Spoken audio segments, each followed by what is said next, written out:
There we go. Right. Tim, welcome to Oxford Business Leaders. Today we've got Tim Wraith of Sobell House presenting just for 10 minutes to us about what's been going on in the last year and Sobell House in particular. Tim has done amazingly well over the last year. When lockdown started, he was one of the first people to our group. He sat there and he listened to all we had to say and he put everything into practice. And Sobell House, as a result of Tim's efforts, has done very well during lockdown. He's hit your target, is that right, Tim? Just about, yeah. Yeah, okay. So well done to Tim for doing that. Anyway, you're live not only in Oxford Business Leaders, but also in Key Businesses in Oxfordshire, which is our new Facebook group.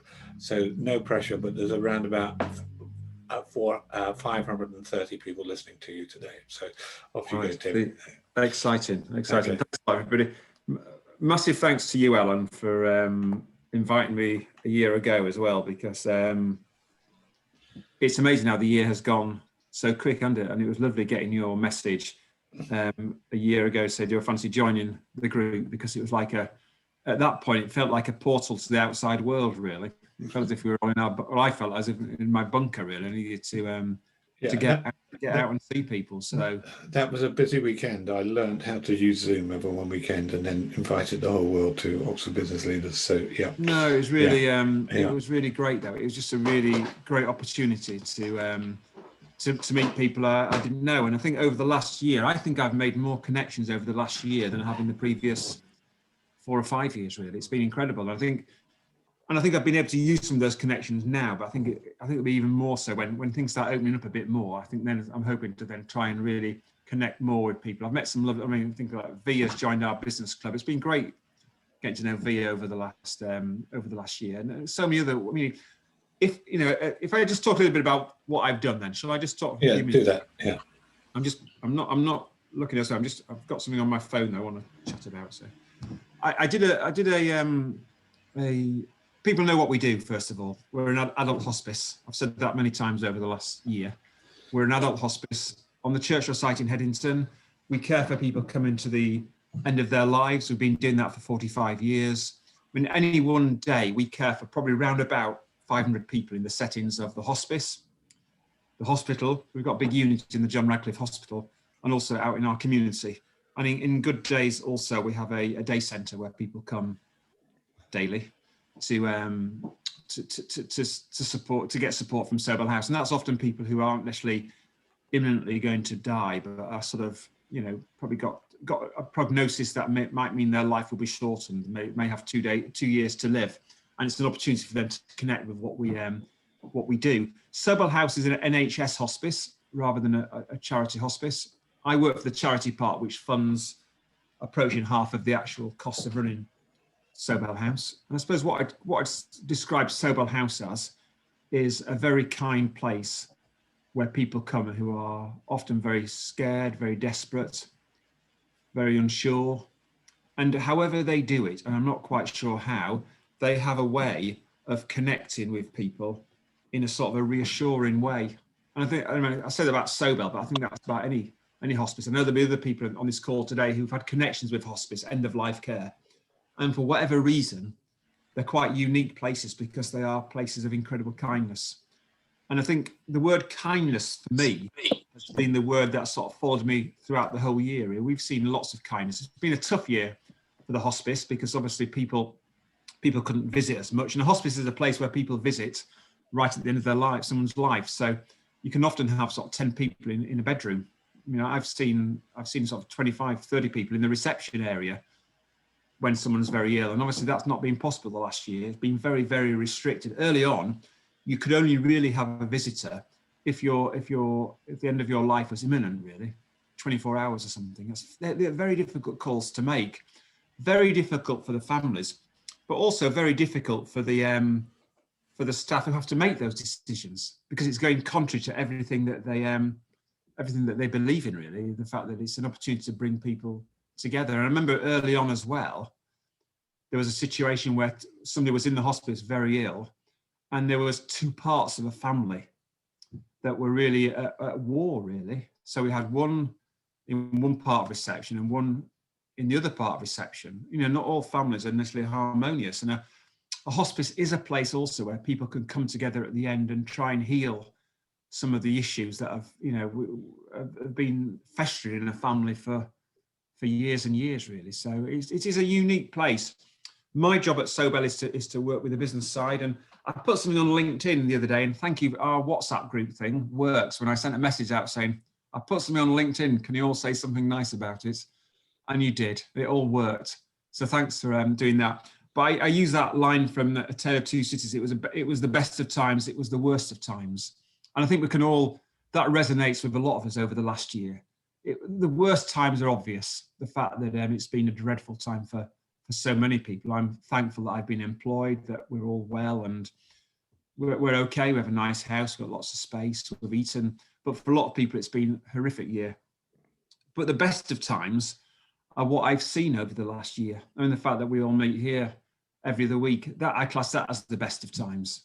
I've seen incredible kindness. I mean, if you could trip over kindness, I'd be falling over all the time. I've seen so much directed at us over the last year.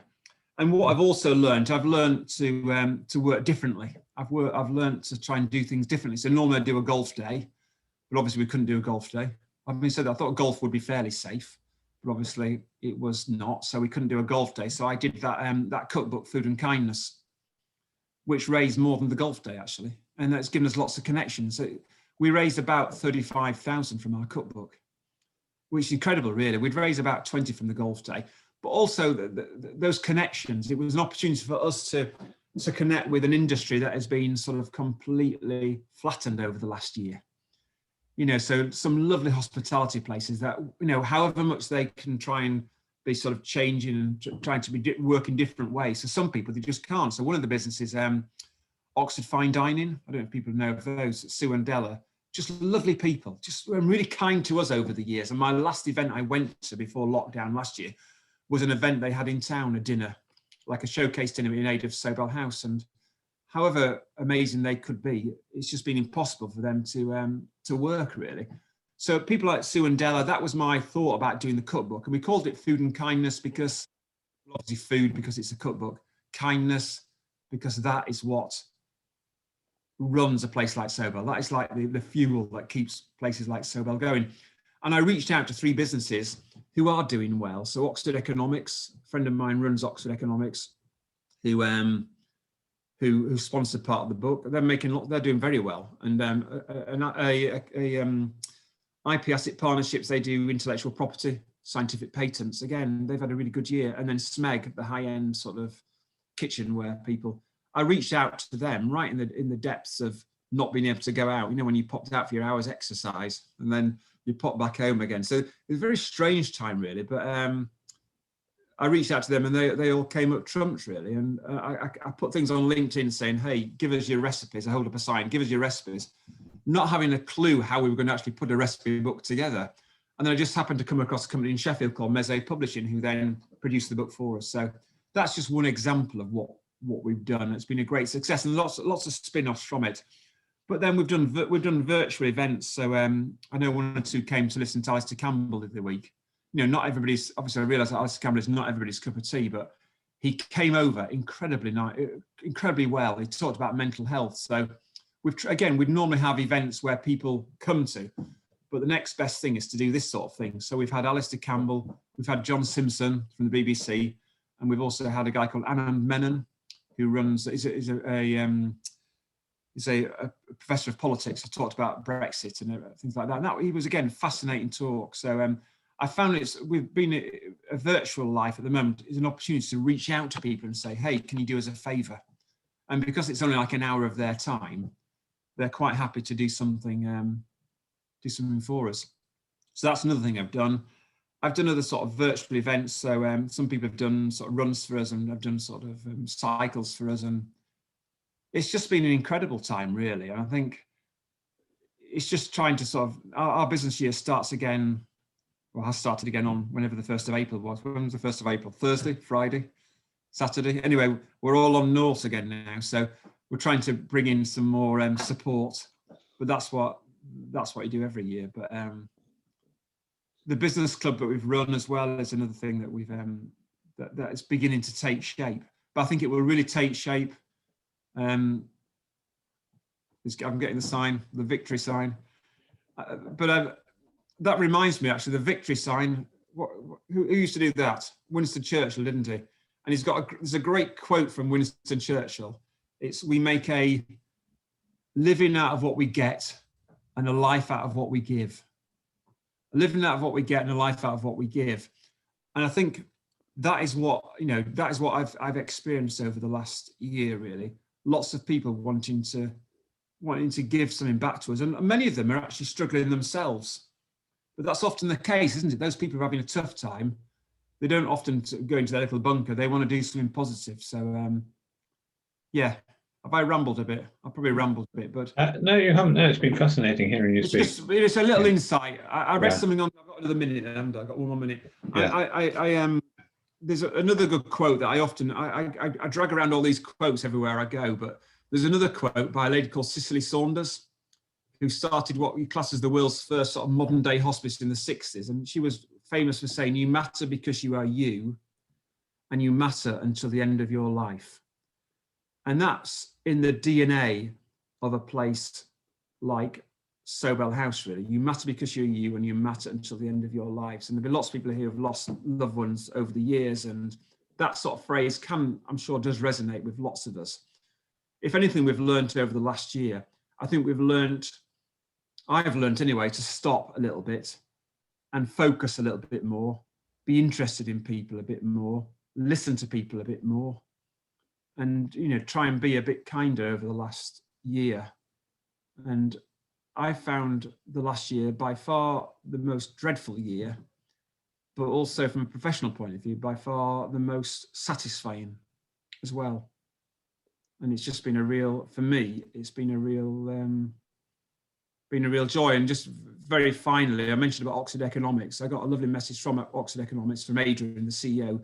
He mentioned that one of his colleagues was actually in Sobell House. And I popped in, and this lady was very, very ill. Sadly, she's died now. She's only about 40, 41. And they're the tough times, I think, in a place like Sobell House. If someone is 95, it's like the celebration of a long life. When you're 41 and you've got a child and your husband's already died, they're the tough times, really. It's difficult to try and, you can't put a positive slant on anything like that, but for in whatever way we do it, we manage to sort of carry families through what is a really tough time. But we can only do that because of all the people here and all the other people who listen to me and give me their time and give me their support, give me their ideas to make that possible. So, lovely. That's very good. Thank you. Should we give him a round of applause? You, Alan. Yeah, okay. Round of applause. Big thanks to you, Alan, because it's been a real joy coming in. Okay. All right. We'll deal with questions, and we'll still record the questions, because I think sometimes the questions can be the most interesting parts of the 10-minute presentation. Marjorie, you had your hand up. I got it. Sorry, I was clapping. Sorry. Hi, Marjorie. Hi, Tim. Yeah, I guess since I got my voice in here. Yeah, so I bought some of your cook and kindness books for Christmas for everybody I knew. So thank you for that, because I didn't know what else I was going to do this year. Yeah,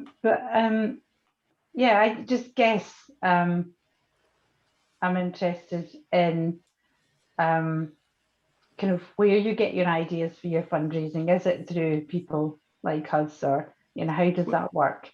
It's interesting that, because I think I've got a colleague who I don't think really connects with that many people, and I think she often just uses her own ideas. And I think what I've learned over the last few years is you get some great ideas by talking to lots of other people. So I spend a lot of my time connecting with lots of other fundraisers in lots of different parts of the country. It's a big old pond, and I think you can. I'm into sort of connecting with lots of other people, local charities and charities and different. I get a lot of my ideas from just running. I do a lot of running, so I do a lot of running, and I think running is for me. Running is my opportunity to think about things. So it's just I've got colleagues who suggest things. I personally am not a great ideas person, but I am a person who can put ideas into practice. So when we have Mince Pie Monday, for example, second Monday in, I'll let you know about it in December. that was not my idea. I'd love to say that was my idea. It was my colleagues. I mean, you've seen it somewhere else as well, but I'm good at putting things into practice. It wasn't my idea to do a cookbook, but it was my idea to do a high-end cookbook, a bit better than a bog standard cookbook. So I listen to other people's ideas. I nick people's ideas sometimes, or I change people's ideas. But one of the ladies who came to our Alistair Campbell thing the other day lives in Aberdeen. She runs a children's charity in Aberdeen who wants to talk to me, just to chat about things. I think I'm probably I'm a networker more than a lot of my colleagues, actually, I think. Because I quite enjoy, my job involves that, doesn't it? And your jobs involve it. We're used to, aren't we? We're used to having conversations with people. I do think that LinkedIn and Twitter and things have helped me as well, but it's more just thinking of things and talking to lots of other people, really.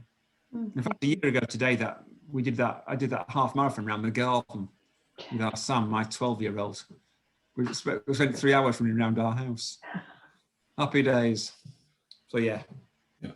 Steve, question. Stephen? Not a question so much, Tim, but just an observation. Really, listening to you this morning, obviously you wouldn't necessarily think of it. We've probably all thought about our worst being in lockdown, etc. But how heartbreaking for people not to be able to visit like they would wish to do so when they've got loved ones towards the end of their life. That's awful.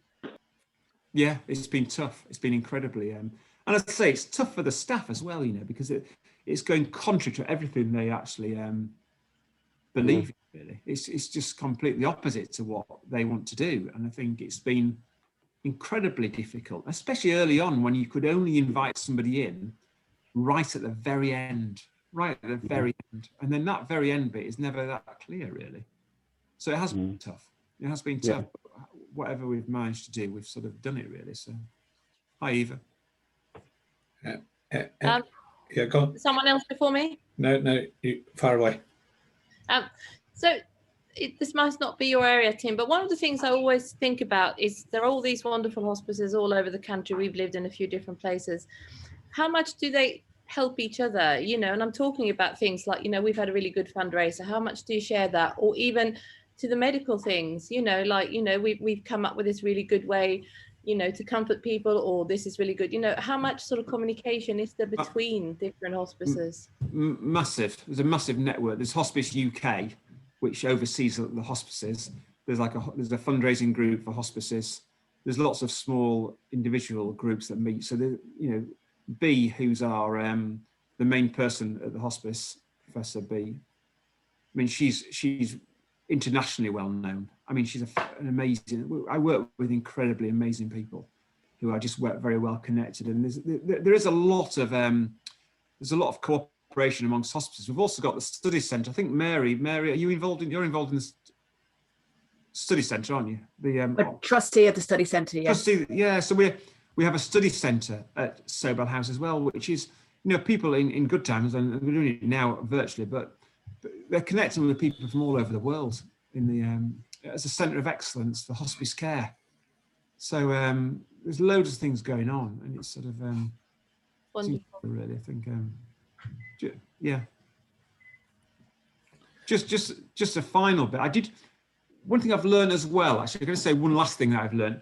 I did try to be. I applied to be head of fundraising at Sobell about 2 years ago. I thought the whole process was a bit shambolic. And obviously I wasn't successful.